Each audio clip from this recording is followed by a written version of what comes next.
Financial mistakes இதெல்லாம் பண்ணக்கூடாதுன்னு நான் காஷியஸாக இருக்க வேண்டிய சில விஷயங்கள் சொல்கிறீங்களா? Your money is not compounding whereas your inflation is compounding. அப்படின்னா என்னென்னா, நீங்கள் ஃபிக்ஸட் டெபாசிட்டில் போட்டிங்கன்னா you are losing your money. என் மணி சேஃபுங்கிறா. Money is safe. That is not the purpose of money. Money should beat the inflation. சொல்கிறது மட்டும் தங்கம் இருந்தால் எப்போ வேணாலும் நான் விற்று காசு எடுத்துப்பேன், சும்மா ஒரு டைலாக் வேணால் சொல்லாமல் ஒழிய இன் ரியாலிட்டி அன்றைக்கி விற்றுருந்தேன்னா 17 லட்சம் தான், இன்றைக்கி 21 லட்ச ரூபா கிடைச்சிது, நான் 1 லட்ச ரூபா லாபம். அன்றைக்கி விற்று பேங்க்கில் போட்டிருந்தாலே அது 22 லட்சத்துக்கு மேலே கிடச்சிடும். பணத்தை லூஸ் பண்ணதை விட அடி வாங்கிட்டு வர ஆளுங்கள்லாம் கேள்விப்படுறோம். நிலத்து மேலே பண்ணக்கூடிய முதலீடு வந்து லோனையும் தாண்டி எல்லா சமயம் வளருமானா கேரண்டி கிடையாது. எல்லா சமயம் வளரும்னா பேங்க் ஏன் உங்களுக்கு லோன் தராங்க? உங்களுடைய இன்வெஸ்ட்மெண்ட்டு மேலேயும் போகலாம், கீழேயும் போகலாம், எஸ்பெஷலி இந்த ஷார்ட் டேர்ம். இந்த 2025 நீங்கள் அதை இன்வெஸ்ட் பண்ணணும் அப்படின்னதுனா நீங்கள் சேமிப்பை தவிர்த்து முதலீடாக ஸ்டார்ட் பண்ணுங்கள். அதை வந்து அந்த நியூ இயர் ரெசல்யூஷன் மாதிரி ஒரு வாரத்தில் அதை இது பண்ணாமல் அதை கண்டினியூஸாக பண்ணிங்கன்னா டெஃபினட்டாக எல்லாருனாலையும் வெல்த் க்ரியேட் பண்ண முடியும். ஹலோ மக்களே, நான் உங்கள் Harsha. First of all wishing you all a very happy new year 2025. So புது வருஷம் பிறந்தாச்சு, இப்போயாவது ஏதாவது சின்னதாக சேமிப்பு பண்ணலாம் அப்படின்ட்டு யோசிச்சுட்டு இருக்கீங்களா? உங்களுக்கான தான் இந்த வீடியோ. ஸோ இப்போ நம்ம யாரை மீட் பண்ண போகிறோம்னா வேறு யாரும் இல்லை, நம்ம பத்மநாபன் சார் தான். வணக்கம். வணக்கம் ஹர்ஷா. எப்படி இருக்கீங்க சார்? நல்லா இருக்கேன். ஸோ 2025 வந்தாச்சு, இதுக்கப்புறமாவது நான் கொஞ்சம் சேமிக்கலாம் அப்படின்னு ஒரு முடிவு எடுத்திருக்கேன் சார், நான் பர்சனலாக. ஸோ இதெல்லாம் சேமிச்சா கரெக்டாக இருக்கும் அப்படின்னு நீங்கள் உங்களோட டிப்ஸ் அண்ட் ட்ரிக்ஸ் சொல்லணும்னா என்ன சொல்லுவீங்க? ஓகே, ஃபர்ஸ்ட் ஆஃப் ஆல் இது வந்து ஒரு நியூ இயர் ரெசல்யூஷனாக இருக்கக்கூடாது. ஏன்னா இன்றைக்கி வந்து நியூ இயர் ரெசல்யூஷனில் வந்து நம்ம இதை பண்ணுவோம் அதை பண்ணுவோம்னு சொல்லிட்டு மேக்ஸிமம் அது வந்து 1 வீக் அல்லது 10 days ஜனவரி 5ஆம் தேதியே அதை மறந்துட்டு அந்த மாதிரி இருக்கக்கூடாது அப்படிங்கிற அந்த ஒரு கண்டிஷனோடு நான் வந்து சொல்கிறேன். சரி, இப்போ நீங்கள் வந்து சம்பாதிக்கும்போது நம்ம சேமிக்கிறதுல வந்து 2 இருக்குது. ஒன்று வந்து சேமிக்கிறது, அதாவது சேமிப்பு, இன்னொன்று வந்து முதலீடு. ஓகேயா? இப்போ சேமிப்பு அப்படின்னு நீங்கள் எடுத்துட்டிங்கன்னா நம்ம முன்னாடியே சொல்லணும், இந்த சேமிப்பு நான் வந்து எவ்வளோ நாள் நான் தொடர போகிறேன் அப்படின்னு நீங்கள் சொன்னீங்கன்னா 1 year 2 year 3 year அப்படின்னதுன்னா அந்த சேமிப்பை யார் வாங்குகிறாங்களோ அவங்க என்ன சொல்லுவாங்கன்னா, ஓகே நீங்கள் 1 year தொடர்ந்தீங்கன்னா நான் 7% இன்ட்ரெஸ்ட் தரேன், 2 yearsனால் 7.5% தரேன் அப்படிங்கிற மாதிரி. இங்கே வந்து என்னென்னா நீங்கள் எவ்வளோ வருஷம் சொல்கிறீங்களோ அதுக்கேற்ற மாதிரி இன்ட்ரெஸ்ட் வந்து இருக்கும். இது வந்து ஃபிக்ஸ்டு. ஓகே, ஸோ நீங்கள் அந்த பீரியட் வரையும் நீங்கள் இருந்தீங்கன்னா உங்களுக்கு அந்த இன்ட்ரெஸ்ட் கிடைச்சிரும். அண்ட் எஸ்பெஷலி இந்த மாதிரியான இன்வெஸ்ட்மெண்ட்டை யார் வந்து உங்களுக்கு ஆஃபர் பண்ணுறதா இருந்ததுன்னா பேங்க்கு, போஸ்ட் ஆஃபீஸ், இதெல்லாம் வந்து it is backed by government அப்படிங்கிறதுனால ஈவன் தோ அது 100% கேரண்டின்னு சொல்லக்கூடாதுன்னா கூட இந்தியாவில் பொறுத்த வரையும் அது 100% கேரண்டினே நம்ம வச்சுக்கலாம், ஒன்றும் ப்ராப்ளம் கிடையாது. ஸோ இது வந்து சேமிப்பு. முதலீடு அப்படின்னு எடுத்துட்டிங்கன்னா நீங்கள் தான் you are defining a term. எடுத்த உடனே நான் 1 year தான் இருக்க போகிறேன், 2 years தான் எடுக்க போகிறேன்னு சொல்ல வேண்டாம். You can take as much as you want. அப்படின்னு பார்த்தீங்கன்னா எதெல்லாம் வந்து முதலீடு அப்படின்னு எடுத்துக்கிட்டோன்னா, நிலம் அது முதலீடு. நீங்கள் ஒரு இடம் வாங்குறீங்க, இன்றைக்கி ஒரு 10 லட்ச ரூபாய்க்கு வாங்குறீங்க, எப்போ விற்பீங்கன்னு கேட்டாங்கன்னு வச்சுக்கோங்க, என்றைக்கு நல்ல விலைக்கு வருதோ அன்றைக்கி விற்பேன். கரெக்டாக? அந்த எண்ணிக்கை அல்லது எவ்வளவு நாளுங்கிறத யார் டிட்டர்மின் பண்ணுறா? நீங்கள் டிட்டர்மின் பண்ணுறீங்க பேஸ்ட் ஆன் யுவர் நீட். 10 லட்சம் 13 லட்சம், ஓகே 10 லட்சம் போன வருஷம் வாங்கினேன், 13 லட்சம் 3 லட்சம் 30% எனக்கு இப்போ தேவை அப்படின்னாலும் நீங்கள் விற்கலாம். எனக்கு இப்போ தேவை கிடையாது, 30% நல்ல growth, let it be for another 5 years 10 years அப்படின்னு சொல்லிட்டு அன்றைக்கி அது 25-30 lakhs வருது அப்படின்னதுனால அப்போயும் நீங்கள் விற்றுக்கலாம். அப்போ முதலீடு அப்படிங்கும்போது டைம் ஃப்ரேமை வந்து டிட்டர்மின் பண்ணுறது யார் அந்த முதலீடு பண்ணாங்களோ அவங்க. ஆனால் அந்த முதலீட்டில் வந்து உங்களுடைய இன்வெஸ்ட்மெண்ட்டு மேலேயும் போகலாம், கீழேயும் போகலாம், எஸ்பெஷலி இந்த ஷார்ட் டேர்ம். இப்போ நீங்கள் 2019 ஒரு நிலத்தில் 10 லட்ச ரூபா வாங்கியிருக்கீங்க அப்படின்னதுன்னா ஆட்டோமேட்டிக்காக எல்லாம் கோவிடில் வந்துட்டாங்க. அப்போ எல்லாம் விலையும் கம்மியாகிடுச்சு, முதல்ல நம்மளால் விற்கவுமே முடியல. அதே மாதிரி மியூச்சுவல் ஃபண்டில் இன்வெஸ்ட் பண்ணியிருந்தால் கூட மார்க்கெட் கீழே வந்திருக்கு. கோல்டு மட்டும் இப்போ ஏறினது, பிகாஸ் நாட்டில் வந்து அன்சர்டனிட்டி நடக்கும்போது கோல்டு ப்ரைஸ் வில் மூவ். அந்த சமயத்தில் இது 2ம் விழுந்திருந்தது, கோல்டு மட்டும் மூவ் ஆனது. அது கொஞ்சம் மூவ் ஆச்சு, நாட் அ வெரி பிக் இது. ஓகேயா? அப்போ நீங்கள் அந்த கோல்டே வந்து இப்போ இந்த ஃபால் ஆனது நீங்கள் வந்து உடனே நீங்கள் விற்கணுங்கிற அவசியம் கிடையாது. நீங்கள் வாங்கினதே 2020 ஜனவரியில் தான் வாங்கினீங்க, 3 மாதத்தில் மார்க்கெட் இறங்கிடுச்சு. அப்படிங்கும்போது நீங்கள் அதை கம்மியாக வந்தாலும் அதை பற்றி நீங்கள் ஒரி பண்ண வேண்டாம். இன்றைக்கி வந்து ஒரு 4 வருஷம் ஆன உடனே whether it is a real estate, 2020 real estate வாங்கியிருந்தாலும் சரி, தங்கம் வாங்கியிருந்தாலும் சரி, கோல்டு இது மியூச்சுவல் ஃபண்டில் இன்வெஸ்ட் பண்ணியிருந்தாலும் சரி, இந்த 4 வருஷத்தில் நம்ம ரெக்கவரி ஆனதுனால கோவிட்லேருந்து நல்ல ரிட்டர்ன் தான் எல்லாத்துலேயுமே கிடச்சிருக்கு. அதனால் நம்ம வந்து ஒரு விஷயத்தை வந்து முதலீடாக சேமிப்புங்கிறத நம்ம டிசைட் பண்ணணும். இப்போ முதலீடுன்னு எடுத்துட்டிங்க அப்படின்னதுன்னா, இப்போ ஒரு இடம் வாங்கணுன்னா அதுக்கு பெரிய மணி வேணும். 1000 ரூபாய்க்கு ஏதாவது இடம் வாங்க முடியுமா? முடியாது. அப்படி இல்லைன்னா நீங்கள் வந்து லோன் வாங்கி அந்த இடத்த வாங்கணும். இப்போ இதில் என்ன ரிஸ்க் அப்படின்னதுன்னா, நம்ம ஒரு இடம் வாங்குகிறோம், அது மேலே போகும் மேலே போகாது தெரியாது. ஆனால் நம்ம வாங்கக்கூடிய லோனுக்கு கண்டிப்பாக நம்ம இன்ட்ரெஸ்ட் பே பண்ணி ஆகணும். அப்போ நம்மளுடைய நிலத்து மேலே பண்ணக்கூடிய முதலீடு வந்து லோனையும் தாண்டி வளரணும். கரெக்டாக? அது எல்லாமே வளரும், எல்லா சமயம் வளருமானா கேரண்டி கிடையாது. எல்லா சமயம் வளரும்னா பேங்க் ஏன் உங்களுக்கு லோன் தரான்? பேங்க்கே இன்வெஸ்ட் பண்ணிடலாம்ல. ஆமாம். ஓகேயா? அதனால் எல்லா சமயமும் வராது. இதே இது மியூச்சுவல் ஃபண்டில் பார்த்தீங்கன்னா you can save as minimum ₹100 per month. அதுக்காக நீங்கள் வந்து 30,000 40,000 50,000 சம்பாதிக்கிற ஆளுங்கள்லாம் வந்து 100 ரூபா சேர்க்கக்கூடாது. அந்த 100 ரூபாங்கிறது ஒரு தினக்கூலி, அவங்களுக்கு ஒன்றுமே பணம் பெருசாக இல்லைங்கிறவங்கள என்கரேஜ் பண்ணுறதுக்காக இந்த ₹100 வச்சுருக்கிறது. ஸோ இப்போ நீங்கள் வந்து என்னென்னா ஒரு 5,000 10,000 நீங்கள் சேர்க்க ஆரம்பிச்சிட்டிங்க அப்படின்னதுன்னா அது என்ன ஆகுதுன்னா ஓவர் பீரியட் வந்து இப்போ ஃபஸ்ட்டு 1 இயர் அப்படிங்கும்போது நீங்கள் போட்டதே 1,20,000 தான் போட்டிருப்பீங்க. அப்போ ஒரு 15% கொடுத்துருந்தா கூட அதில் ஒரு 10,000 ரூபாய் தான் ஏறி இருக்கும்.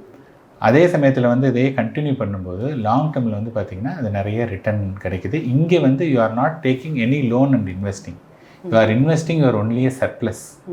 அதை தான் நீங்கள் இன்வெஸ்ட் பண்ணுறீங்க. கரெக்டுங்களா? ஸோ இப்போ வந்து இந்த 2025 நீங்கள் ஏதாவது ஒன்று சேமிக்கணும், அதை இன்வெஸ்ட் பண்ணணும் அப்படின்னதுன்னா நீங்கள் சேமிப்பை தவிர்த்து முதலீடாக ஸ்டார்ட் பண்ணுங்கள். அதை வந்து அந்த நியூ இயர் ரெசல்யூஷன் மாதிரி ஒரு வாரத்தில் அதை இது பண்ணாமல் அதை கண்டினியூஸாக பண்ணிங்கன்னா டெஃபினட்டாக எல்லாருனாலையும் வெல்த் க்ரியேட் பண்ண முடியும். இது வந்து டிசிப்ளின். அந்த டிசிப்ளின் வந்து அதாவது என்ன சொல்லுவாங்கன்னா, anything you follow 21 days there is a high probability that can become your discipline. இங்கே வந்து 21 daysங்கிறது வந்து 21 months-ஆவது போகலாம். நீங்கள் வந்து இன்றைக்கி தான் ஃபஸ்ட்டு ஒரு இன்வெஸ்ட்மெண்ட் பண்ணிட்டேன் 21 நாள் ஆச்சுன்னா அங்கே வந்து 21 days கிடையாது, அங்கே வந்து 21 months அப்படின்னு இருந்ததுன்னா டெஃபினட்டாக நீங்கள் பண்ணலாம்.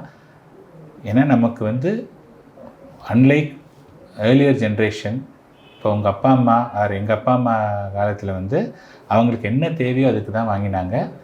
அவங்களுடைய தேவை அவங்களுக்கு தெரியும். இன்றைக்கி உங்களுடைய தேவை உங்களுக்கே தெரியாது. உங்களை சுற்றி இருக்கிறவங்க தான் உங்களுக்கு என்ன வேணும்னு டிட்டர்மின் பண்ணுறாங்க. அப்படின்னு இருக்கும்போது நமக்கு வந்து இந்த சேமிப்பெல்லாம் இப்போலேருந்தே ஸ்டார்ட் பண்ணால் தான் நம்ம வந்து கொஞ்சம் கம்ஃபர்டபுளாக வாழ முடியும். ரொம்ப அழகாக சொன்னீங்க சார். இந்த மாதிரி சேமிப்பை தாண்டி முதலீடு அப்படின்னு நான் 2025 நோக்கி பயணம் தொடரும் போது ஃபினான்ஷியல் மிஸ்டேக்ஸ் இதெல்லாம் பண்ணக்கூடாதுன்னு நான் காஷியஸாக இருக்க வேண்டிய சில விஷயங்கள் சொல்கிறீங்களா?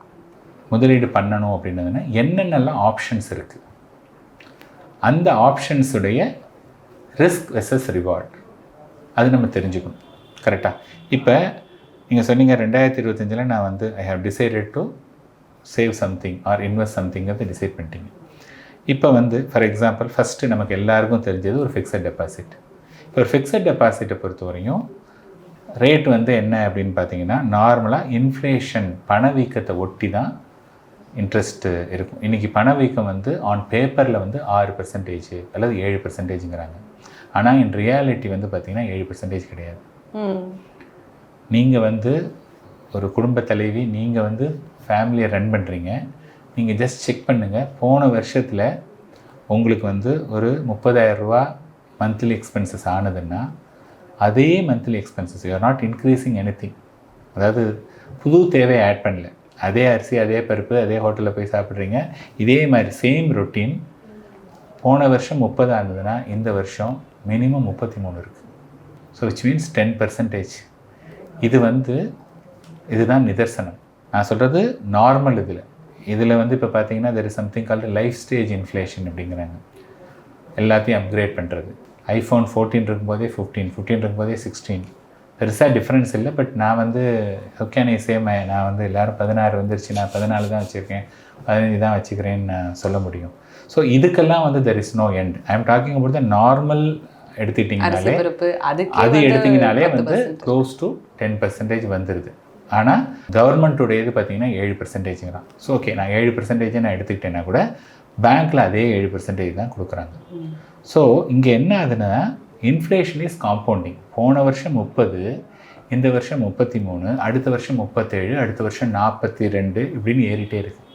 ஆனால் பேங்க்கில் கொடுக்கக்கூடிய 7% அப்படியே ஃபிக்ஸ்டாக தான் 10 வருஷமாக அது 7%ஆகவே தான் இருக்குது. அதுதான் இருக்குது. அப்போ your money is not compounding, whereas your inflation is compounding. அப்படின்னா என்னென்னா, நீங்கள் ஃபிக்ஸட் டெபாசிட்டில் போட்டிங்கன்னா you are losing your money to inflation or to the purchasing பவரில் நீங்கள் இது பண்ணுறீங்க. அது நிறைய பேருக்கு புரியல. என் மணி சேஃபுங்கிறான். Money is safe, that is not the purpose of money. Money should beat the inflation. அதனால ஃபிக்ஸட் டெபாசிட்டோ போஸ்ட் ஆஃபீஸோ சரியாக இருக்காது. கோல்டை பொறுத்தவரையும் பார்த்தீங்கன்னா sometimes or most of the times வந்து கோல்டு வந்து இந்த இன்ஃப்ளேஷனை மேனேஜ் பண்ணும். ஆனால் கோல்டில் இருக்கக்கூடிய சேலஞ்ச் வந்து பார்த்திங்கன்னா, it is more then the investment சும்மா சொல்லிக்கிட்டால் கூட அது வந்து அதில் ஒரு எமோஷ்னல் கோஷன்ட் இருக்குது. ஸோ நிறைய பேர் வந்து தங்கத்தை வந்து விற்றோம் அப்படின்னதுனா நம்ம என்னத்தையோ இழக்கிறோம் அப்படிங்கிற மாதிரி ஒரு ஃபீல் இருக்குது. அதனால சொல்கிறது மட்டும் தங்கம் இருந்தால் எப்போ வேணாலும் நான் விற்று காசு எடுத்துப்பேன் சும்மா ஒரு டைலாக் வேணால் சொல்லாமல் ஒழிய இன் ரியாலிட்டி நிறைய பேர் வந்து அது உடனே பண்ணுறது கிடையாது. ஓகே, ஸோ அது வந்து என்னென்னா மோரார்லெஸ் அந்த இன்ஃப்ளேஷனை வந்து இது பண்ணும். Okay, next comes to real estate. இப்போ ரியல் எஸ்டேட்டை பொறுத்தவரையும் பார்த்தீங்கன்னா ஒரு and it is a location specific. இப்போ நீங்கள் ரியல் எஸ்டேட்டில் வாங்குறதா இருந்ததுன்னா, நீங்கள் சென்னையில் இருந்தீங்கன்னா ஒன்லி சென்னை, ஆர் உங்கள் ரிலேட்டிவ் வந்து கோயம்புத்தூர், மதுரை, திருச்சியில் யாராவது இருந்தாங்கன்னா அந்த ஏரியா அவங்களுக்கு தெரியும். But this is not the only place where the real estate is existing. Real estate is existing across India, even across the world. People are investing in Dubai also இன்றைக்கி invest பண்ணுறாங்க. அப்படின்னு இருக்கும்போது நமக்கு தெரிஞ்ச opportunities very very less. அதோடு இல்லாமல் real எஸ்டேட்டில் இருக்கக்கூடிய பிக்கஸ்ட் சேலஞ்ச் இல்லிக்விட். இப்போ நீங்கள் வந்து ஃபார் எக்ஸாம்பிள் ஒரு இடம் வாங்கியிருக்கீங்க, 10 லட்ச ரூபாய்க்கு வாங்கியிருக்கீங்க. ஒரு 5 இயர்ஸ்க்கு முன்னாடி வாங்கினீங்க. 1 மந்த் முன்னாடி அந்த ஏரியா போயிருக்கீங்க. எவ்வளோப்பா அங்கே போகுது அப்படின்னு கேட்டிருக்கீங்க. சார் 20 லட்ச ரூபா போகுது. ஓகே, 5 இயர்ஸில் டபுள், நல்ல ரிட்டர்ன் தான். Now you wanted to go and sell in the market. அப்போ சொன்னாங்கன்னா அவங்க ஒன்றும் சார் அது சொல்லியிருக்கலாம், பட் ஆனால் இன்றைக்கி எவ்வளோலாம் ரேட் கிடையாது சார்.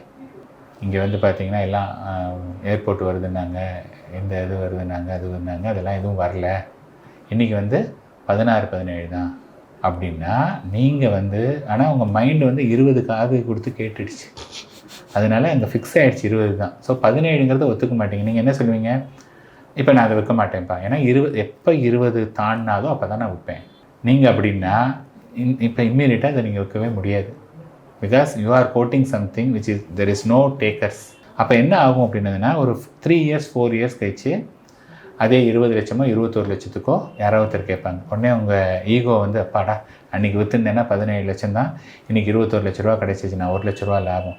அன்றைக்கி விற்று பேங்க்கில் போட்டிருந்தாலே அது 22 லட்சத்துக்கு மேலே கிடச்சிருக்கும். ஸோ நமக்கு இது பேர் வந்து என்னென்னு பார்த்தீங்கன்னா, this is called time correction. So real எஸ்டேட்டில் 2 கரெக்ஷன், ஒன்று ப்ரைஸ் கரெக்ஷன், இன்னொன்று டைம் கரெக்ஷன். ஸோ ரியல் எஸ்டேட்டில் எப்போதுமே ரிட்டர்ன் கொடுக்குமானா ரிட்டர்ன் கொடுக்காது. லொக்கேஷன் ஸ்பெசிஃபிக் நிறைய இது இருக்குது. And more than anything due to all the technology, வாங்கி பணத்தை கொடுத்து கூட யாராவது ஒருத்தர் வந்து உங்களுக்கு தப்பாக விற்றுருந்து பணத்தை லூஸ் பண்ணதை விட அடி வாங்கிட்டு வர ஆளுங்கெல்லாம் கேள்விப்படுறோம். அங்கங்கே, நாட் ஆல் த பிளேசஸில் இல்லை, அங்கங்கே நடக்குது. ஸோ இவ்வளோ சேலஞ்சஸ் வந்து அதில் இருக்குது. Then comes to mutual fund. இப்போ மியூச்சுவல் ஃபண்டை பொறுத்தவரை என்னென்னா, அதுக்கு வந்து இப்போ ரியல் எஸ்டேட்டுக்கு வந்து இப்போ தான் ரெரான்னு சொல்லிட்டு ரியல் எஸ்டேட்டுக்கு ஒரு ரெகுலேட்டரே ஃபார்ம் பண்ணுறாங்க. கோல்டுக்கெலாம் எந்த ரெகுலேட்டரும் கிடையாது. ஈவன் பாருங்கள், ரியல் எஸ்டேட்டும் கோல்டும் கேஷ் கொடுத்து வாங்க முடியும், மியூச்சுவல் ஃபண்ட் கேஷ் கொடுத்து வாங்க முடியாது. எதெல்லாம் கேஷ் கொடுத்து வாங்க முடியலையோ அதெல்லாம் லீகல் என்டிட்டி, அங்கே ஃப்ராடுத்தனம் பண்ண முடியாது. மியூச்சுவல் ஃபண்டில் வந்து SEBI, security exchange board of India அப்படிங்கிற செபிங்கிற ஒரு கட்டமைப்பு இருக்குது. அவங்க வந்து ரெகுலராக எல்லாத்தையும் மானிட்டர் பண்ணுறாங்க. அதனால் இங்கே வந்து உங்களுடைய மணிக்கு பாதுகாப்பு, அதாவது யாரும் உங்கள் பணத்தை எடுத்துகிட்டு ஓடவே முடியாது அட் எனி காஸ்ட். அதே சமயம் நீங்கள் வந்து தவறான ஒரு திட்டத்தை நீங்கள் தேர்ந்தெடுத்தீங்கன்னா உங்கள் ப்ரைஸ் வந்து டெம்ப்ரரியாக கீழே வரலாம். அதுவே கொஞ்சம் டைம் கொடுத்துட்டீங்க அப்படின்னதுன்னா அது வந்து ஆட்டோமேட்டிக்காக மேலே வரும். அங்கே வந்து நீங்கள் ஆஸ் லோ அஸ் ஒரு 5,000 10,000 அது மாதிரி நீங்கள் வந்து பண்ணலாம். எப்போ வேணும்னாலும் எடுத்துக்கலாம். நீங்கள் வந்து திங்கக்கிழமை 3 மணிக்குள்ளே எனக்கு பணம் வேணும்னு நீங்கள் ரிக்வெஸ்ட் கொடுத்தீங்கன்னா திங்கக்கிழமை இஸ் அ ட்ரேடிங் டே, செவ்வாய்க்கிழமை இஸ் அ ஃபஸ்ட்டு டே, புதன்கிழமை இஸ் அ செகண்ட் டே. புதன்கிழமை காலையில் 10 மணிக்குள்ளே உங்கள் அக்கௌண்ட்டுக்கு வந்துடும். So it is very quick, not that ரொம்ப டிலேலாம் கிடையாது. ஸோ இந்த ஒரு ரீசன்னால் தான் இது எல்லாத்தையும் அனலைஸ் பண்ணியிருக்கோம். அனலைஸ் பண்ணதில் வந்து I find mutual fund is for mass. எல்லாருனாலும் இன்வெஸ்ட் பண்ண முடியும். It is not only for a rich. ரியல் எஸ்டேட்லாம் மோஸ்ட்லி ரிச்சு தான், போருக்கெலாம் பண்ணுறது கஷ்டம். இங்கே வந்து பார்த்திங்கன்னா நான் சொன்ன மாதிரி 100 ரூபாயும் நீங்கள் இன்வெஸ்ட் பண்ணலாம், 100 கோடியும் இன்வெஸ்ட் பண்ணலாம். And it is a well regulated entity. கொஞ்சம் கொஞ்சமாக நீங்கள் சேர்க்கலாம். ஸோ இதோடைய ரிஸ்க் வெர்சஸ் ரிவார்டு வந்து நீங்கள் தெரிஞ்சுக்கிட்டிங்கன்னா ஓகே. அண்டு மியூச்சுவல் ஃபண்ட் வந்து அதில் ஒரு 40 வருஷமாக இருக்குது. 40 வருஷமாக வந்து பார்த்திங்கன்னா அதோடைய ரிட்டர்ன்லாம் ஒரு 15% ஆவரேஜாக கிடச்சிட்ருக்கு. இயர் ஆன் இயர் வராது. நீங்கள் ஒரு 5 வருஷம் டைம் கொடுத்தீங்கன்னா 5 வருஷத்தில் 15% கிடைக்கிறதுக்கான சாத்தியக்கூறுகள் ஜாஸ்தி.